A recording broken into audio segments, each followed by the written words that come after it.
مولاي صل وسلم دائما أبدا على حبيبك خير الخلق كلهم. مولاي صل وسلم دائما أبدا على حبيبك خير الخلق كلهم. Bismillahirrahmanirrahim.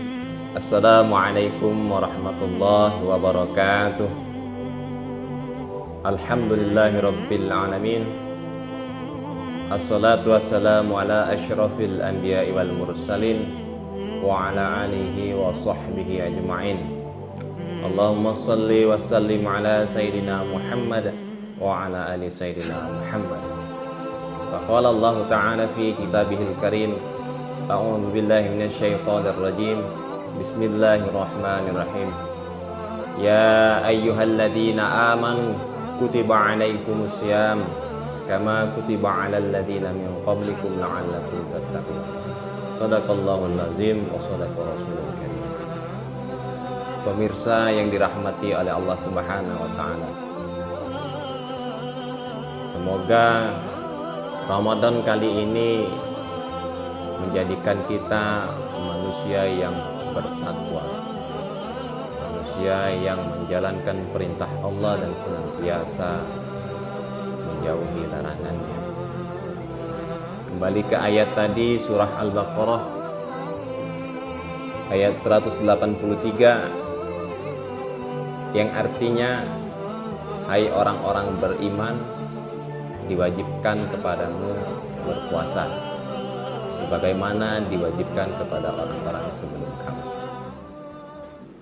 Dari ayat tersebut saya menekankan kalimat hai orang-orang yang beriman.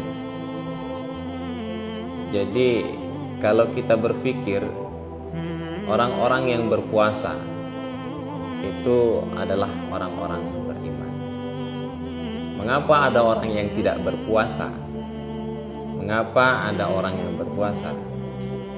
Bisa jadi yang tidak berpuasa itu tidak tergolong oleh orang-orang yang dipanggil oleh Allah Subhanahu wa taala sebagai orang yang beriman.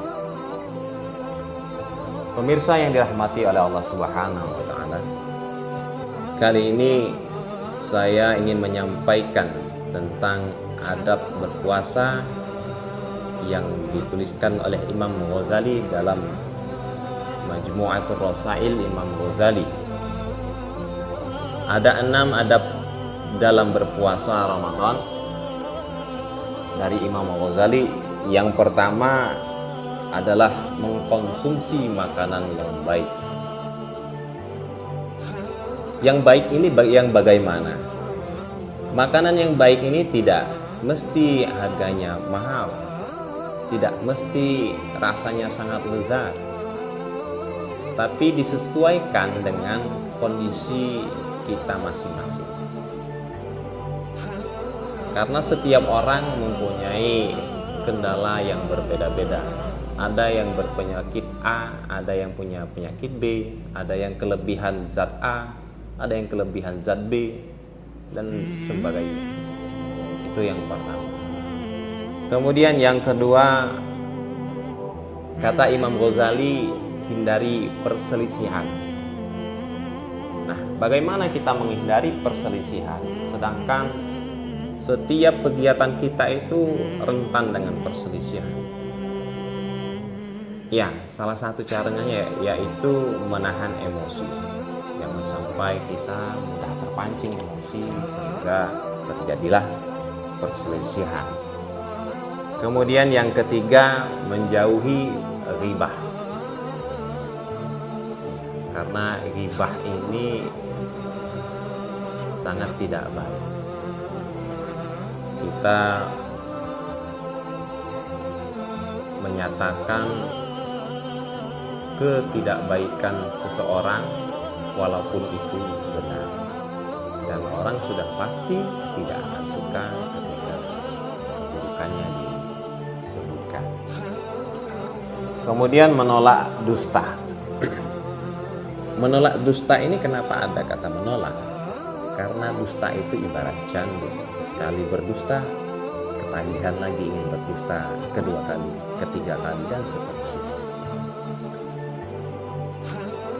Dan selanjutnya, tidak menyakiti orang lain.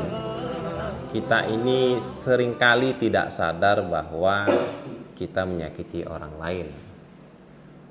Dalam menyakiti orang lain itu ada yang berbentuk fisik. Nah, ini jarang terjadi, jarang dan mudah untuk menghindari. Tetapi yang berbentuk verbal itu agak sulit dihindari, dan kadang kita tidak sadar bahwa kita sudah menyakiti orang lain secara verbal. Baik itu melalui akun media sosial, melalui tulisan, kita seringkali membuat komen-komen yang menyakiti orang lain. Nah, itu sebaiknya dihindari ketika kita berpuasa Ramadan. Apalagi di hari-hari lainnya, sebaiknya dihindari. Yang terakhir adalah menjaga anggota badan dari perbuatan buruk. Perbuatan buruk ini memang mudah dan enak melakukannya kalau bagi orang lain. Tapi sebenarnya itu tidak baik untuk kita. Karena yang haram-haram itu kata orang enak yang haram. Tapi sebenarnya itulah hanyalah fata morgana dunia yang harus kita hindari.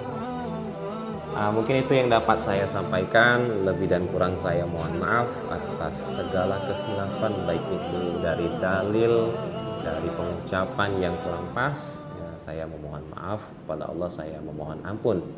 Wallahul muwaffiq ila aqwamit thoriq. Wassalamualaikum warahmatullahi wabarakatuh. مولاي صل وسلم دائما أبدا على